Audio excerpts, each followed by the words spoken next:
जय भारत, जय हिंद, वंदे मातरम। साथियों, स्वागत है आपका हमारी रोजाना 10 मिनट 50 मिनट की सीरीज की इस क्लास में। हम बढ़ रहे थे दोस्तों इतिहास, और इतिहास में चल रही थी अपनी 1857 क्रांति। तो चलिए साथियों, स्टार्ट करते हैं अपनी आज की क्लास। पहला प्रश्न आपकी स्क्रीन पे, कौन 1857 के विद्रोह को राष्ट्रीय आंदोलन के स्रोत के रूप में मानता है? तो इनमें से अगर देखा जाए तो वी.डी. सावरकर जो है इसको राष्ट्रीय आंदोलन के स्रोत के रूप में मानते हैं। फिर नेक्स्ट क्वेश्चन, 1857 के स्वाधीनता संग्राम पर the causes of the Indian revolt नामक पुस्तक की रचना किसने की थी? तो सर सैयद अहमद खान जो है इन्होंने इस पुस्तक की रचना की थी। फिर नेक्स्ट क्वेश्चन, निम्न में से किसने 1857 के विद्रोह को धर्मांधों का ईसाइयों के विरुद्ध विद्रोह माना? ये माना है दोस्तों एल.ई. रीज ने। फिर नेक्स्ट क्वेश्चन, 1857 के दौरान लिखित पुस्तक माझा प्रवास के लेखक हैं, तो इसके लेखक है दोस्तों विष्णु भट्ट। तात्या टोपे का वास्तविक नाम क्या था? तो इनका जो वास्तविक नाम था रामचंद्र पांडुरंग। 1857 की क्रांति के समय बहादुर शाह का सेनापति किसे बनाया गया? तो उनका सेनापति बनाया था दोस्तों बख्त खां को। फिर नेक्स्ट क्वेश्चन, भारत में ईस्ट इंडिया कंपनी द्वारा नियुक्त अंतिम गवर्नर जनरल कौन था? तो अंतिम गवर्नर जनरल थे दोस्तों लॉर्ड कैनिंग। फिर नेक्स्ट क्वेश्चन, 1857 ईस्वी की क्रांति के समय बहादुर शाह को कहाँ गिरफ्तार किया गया? तो बहादुर शाह को जो है दोस्तों हुमायूं के मकबरे से गिरफ्तार किया गया। फिर नेक्स्ट क्वेश्चन, 1857 की क्रांति के दौरान कानपुर में विद्रोह को कुचलने वाले अंग्रेज अधिकारी कौन थे? तो वो थे दोस्तों कॉलिन कैम्पबेल और हैवलॉक। फिर नेक्स्ट क्वेश्चन, 1857 की क्रांति का परिणाम था, अब यहाँ कुछ ऑप्शन दे रखे हैं, उनमें से परिणाम क्या था ये देखना आपने को। तो देखिए, 1857 की क्रांति के बाद भारत में ईस्ट इंडिया कंपनी का शासन खत्म कर भारत का प्रशासन सीधे ब्रिटिश ताज के ने ग्रहण कर लिया। महारानी विक्टोरिया ने 1 नवंबर 1858 को घोषणा पत्र जारी किया, जिसमें क्राउन का भारत में व्यक्ति प्रतिनिधि का नया पद वायसराय सृजित किया गया। सही है। और नेक्स्ट है, व्यक्तिगत नीतियों को समाप्त कर दिया गया। ये भी सही है, तो सभी सही हो जाएंगे। ऑप्शन नंबर डी सही हो जाएगा। फिर नेक्स्ट क्वेश्चन, 1857 की क्रांति के दौरान फैजाबाद में विद्रोह को कुचलने वाले अंग्रेज अधिकारी कौन थे? तो फैजाबाद में थे दोस्तों जनरल रेनाल्ड। फिर नेक्स्ट क्वेश्चन, यहाँ 2 सूचियाँ दे रखी है, उनको जो है अपने को मिलाना है। तो देखिए, द इंडियन म्यूटिनी ऑफ 1857, ये जी.बी. मॉलेसन की है। Civil rebellion in the Indian mutiny, ये है एस.पी. चौधरी की। और अवध इन रिवोल्ट रुद्राक्ष मुखर्जी की पुस्तक है। और ये क्या है, the history of Indian mutiny, ये चार्ल्स बॉल की पुस्तक है। फिर नेक्स्ट क्वेश्चन, निम्नलिखित में से किसने यह कहा कि इन शासकों व सरदारों ने तूफान के आगे बांध की तरह कार्य किया, वरना यह तूफान एक ही लहर में हमें बहा ले जाता? ये कहा था दोस्तों लॉर्ड कैनिंग ने। फिर नेक्स्ट क्वेश्चन, अंग्रेजों ने अपनी शपथ भंग की हैं, क्या उन्होंने अवध पर अधिकार नहीं किया? अतः उन्हें यह अपेक्षा नहीं करनी चाहिए कि भारतीय अपनी शपथ की अनुपालना करेंगे। 1857 की क्रांति के संदर्भ में यह किसने कहा था? तो ये कहा था दोस्तों मोहम्मद अली बेग ने, जो कि नीमच छावनी का सैनिक था। फिर नेक्स्ट क्वेश्चन, अब क्वेश्चन आएंगे दोस्तों भारतीय अर्थव्यवस्था पर ब्रिटिश प्रभाव से संबंधित। पहला प्रश्न, अंग्रेजों के आने से पहले भारत की आर्थिकता क्या थी? तो यह स्वयंनिर्भर थी। फिर नेक्स्ट क्वेश्चन, धन निष्कासन का सिद्धांत किसने दिया था? तो ये दिया था दोस्तों दादा भाई नौरोजी ने। फिर next question, economic history of India किसकी पुस्तक है? यह है रमेश चंद्र दत्त की। फिर नेक्स्ट क्वेश्चन, प्रति व्यक्ति आय का अनुमान लगाने वाले प्रथम राष्ट्रवादी नेता कौन थे? वो थे दोस्तों दादा भाई नौरोजी। फिर नेक्स्ट क्वेश्चन, भारतीय राष्ट्रीय कांग्रेस ने धन के निष्कासन का किस अधिवेशन में स्वीकार किया था? तो भारतीय राष्ट्रीय जो कांग्रेस थी उसने धन के निष्कासन का जो सिद्धांत था उसको स्वीकार किया था दोस्तों 1896 ईस्वी के कलकत्ता अधिवेशन में।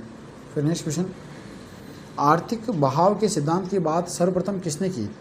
तो ये बात जो सर्वप्रथम की थी दोस्तों दादा भाई नौरोजी ने। फिर नेक्स्ट क्वेश्चन, भारतीय संपत्ति की इंग्लैंड में निकासी को अपने किस लेख में दादा भाई नौरोजी ने प्रथम बार प्रस्तुत किया था? तो इन्होंने किया था दोस्तों England date to India. Option number c अपना सही हो जाएगा। यह कथन किसका है? हमारी व्यवस्था उस स्पंज की तरह काम करती है जिसके जरिए गंगा तट से सारी अच्छी चीज़ों को सोखकर टेम्स नदी के किनारे निचोड़ा जाता है। तो ये कहा था दोस्तों उस समय तो जॉन सिल्वन ने। फिर नेक्स्ट क्वेश्चन, वारेन हेस्टिंग द्वारा भूमि कर वसूली का अधिकार अधिकतम कीमत लगाने वाले व्यक्ति को सौंपना किसके समान था? तो ये समान था दोस्तों मुगलों की इजारा प्रणाली के समान। फिर नेक्स्ट क्वेश्चन, वाणिज्यवादी, मुक्त व्यापार वाणिज्यवादी, पूंजीवाद और वित्तीय साम्राज्यवाद ब्रिटिश साम्राज्यवाद के 3 पड़ाव है। इस सिद्धांत का सर्वप्रथम प्रतिपादन किसने किया था? तो ये किया था दोस्तों रजनी पोमदत्त ने। फिर नेक्स्ट क्वेश्चन, 1793 ईस्वी की स्थायी भूमि व्यवस्था के द्वारा भू स्वामित्व किसको मिला? तो ये मिला था दोस्तों जमींदारों को। फिर नेक्स्ट क्वेश्चन, निम्नलिखित कथनों में से कौन एक कथन स्थायी बंदोबस्त की विशेषताओं में से नहीं है? जो नहीं है वो बताना है। यह व्यवस्था बंगाल, बिहार, उड़ीसा, वाराणसी और कर्नाटक के उत्तरी क्षेत्र में लागू की गई, सही है। यह व्यवस्था ब्रिटिश भारत के 19% भाग पर लागू की गई, ये भी सही है। इसमें 3 पक्ष थे, यथा सरकार, जमींदार एवं किसान, तो ये भी सही है। तो इस प्रकार से, क्योंकि इसने गलत पूछा तो गलत तो कोई भी नहीं है, तो ऑप्शन नंबर डी जो है अपना सही हो जाएगा। फिर नेक्स्ट क्वेश्चन, स्थायी बंदोबस्त के तहत भू राजस्व कंपनी के पास जमा न कराने पर किस कानून द्वारा जमींदारी जब्त कर नीलाम कर दी जाती थी? तो ये जो व्यवस्था थी दोस्तों सूर्यास्त कानून जो था उसके तहत। फिर नेक्स्ट क्वेश्चन, निम्नलिखित में से स्थायी बंदोबस्त के गुण हैं, जो स्थायी बंदोबस्त के गुण हैं वो बताना है। तो देखिए, इसने सरकार के लिए वार्षिक नियमित भू राजस्व सुनिश्चित किया, सही है। इसने कंपनी के लिए निष्ठावान जमींदार वर्ग का निर्माण किया, ये भी सही है।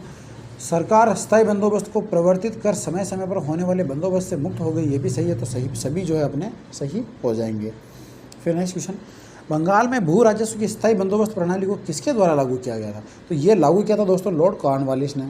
फिर नेक्स्ट क्वेश्चन, निम्नलिखित बंदोबस्तों में से किस में जमींदारी भू राजस्व संग्रह कराने में मध्यस्थ व्यक्ति के रूप में था? तो ये जो है दोस्तों स्थायी बंदोबस्त के अंदर था। फिर नेक्स्ट क्वेश्चन, भारत से इंग्लैंड के लिए धन का निष्कासन किसके बाद आरंभ हुआ था? तो ये आरंभ हुआ था दोस्तों दीवानी प्रदान करने के बाद। फिर नेक्स्ट क्वेश्चन, निम्नलिखित में से कौन सा कथन धन निष्कासन के बारे में सही है? जो सही है वो बताना है। तो देखिए, धन निष्कासन का अर्थ भारतीय संपदा का इंग्लैंड हस्तांतरण, सही है। पूंजी का निष्कासन भारत में कार्यरत नागरिक तथा सैनिक अधिकारियों के वेतन तथा पेंशन के रूप में होता था, ये भी सही है। और धन निष्कासन सिद्धांत ने भारत के औपनिवेशिक शोषण का खुलासा किया, ये भी सही है। तो सभी जो है अपने सही हो जाएंगे। फिर नेक्स्ट क्वेश्चन, निम्नलिखित को सुमेलित कीजिए। अब यहाँ तो सूचा दे रखी है, इनको जो अपने को सुमेलित करना है। जोनाथन डंकन, बनारस की स्थायी बंदोबस्त। थॉमस मुनरो, इन्होंने रेतवाड़ी बंदोबस्त। और कॉर्नवालिस, बंगाल के स्थायी बंदोबस्त। और होल्ट मैकेंजी, महालवाड़ी बंदोबस्त की व्यवस्था शुरू की थी। फिर नेक्स्ट क्वेश्चन, लॉर्ड कॉर्नवालिस के निम्नलिखित सलाहकारों में से किसने स्थायी बंदोबस्त के प्रस्ताव का विरोध किया था? तो ये क्या था दोस्तों? जेम्स ग्रांट ने। फिर नेक्स्ट क्वेश्चन, सूर्यास्त कानून ब्रिटिश सरकार की किस भू राजस्व व्यवस्था से संबंधित था? तो ये था दोस्तों स्थायी बंदोबस्त से संबंधित। रेतवाड़ी बंदोबस्त का जन्मदाता किसे माना जाता है? तो ये माना जाता है दोस्तों थॉमस मुनरो और कैप्टन रीड को, अर्थात 2 और 3 सही हो जाएंगे। फिर नेक्स्ट क्वेश्चन, रेतवाड़ी व्यवस्था के अंतर्गत ब्रिटिश भारत का कितना प्रतिशत हिस्सा शामिल था? तो ये था दोस्तों 51% हिस्सा। फिर नेक्स्ट क्वेश्चन, रेतवाड़ी व्यवस्था के बारे में सही कथन है, जो सही है वो बताना है। देखिए, यह सीधे किसान के साथ जुड़ी हुई थी, सही है। किसान अपनी भूमि बेच सकते थे, सही है। भूमि राजस्व समय समय पर परिवर्तित किया जाना था, ये भी जो है सही है। तो सभी ऑप्शन जो है अपने सही हो जाएंगे। फिर नेक्स्ट क्वेश्चन, मद्रास में रेतवाड़ी भूमि बंदोबस्त का संस्थापक कौन था? तो ये था दोस्तों मुनरो। फिर नेक्स्ट क्वेश्चन, महालवाड़ी बंदोबस्त की नीति की पहल किसने की थी? ये की थी दोस्तों होल्ट मैकेंजी ने। फिर नेक्स्ट क्वेश्चन, महालवाड़ी व्यवस्था को अवध में क्या कहा जाता था? तो अवध में इसे कहते थे दोस्तों मालगुजारी व्यवस्था। फिर नेक्स्ट क्वेश्चन, रेतवाड़ी व्यवस्था कहाँ आरंभ की गई थी? ये हुई थी दोस्तों मद्रास में। फिर नेक्स्ट क्वेश्चन, रमेश चंद्र दत्त ने किस भूमि बंदोबस्त की प्रशंसा की? तो इन्होंने जो है स्थायी बंदोबस्त जो व्यवस्था थी उसकी प्रशंसा की थी। किस भूमि बंदोबस्त ने कृषकों द्वारा खेती की गई भूमि पर से उनके अधिकारों को नष्ट किया? तो ये क्या था दोस्तों? स्थायी बंदोबस्त ने। फिर नेक्स्ट क्वेश्चन, तो ये थी दोस्तों अपनी रोजाना 10 मिनट 50 क्वेश्चन की सीरीज़ की आज की क्लास। आशा करता हूँ आपको क्लास पसंद आई होगी। अगर क्लास अच्छी लगी हो तो लाइक, शेयर और सब्सक्राइब जरूर करें। धन्यवाद।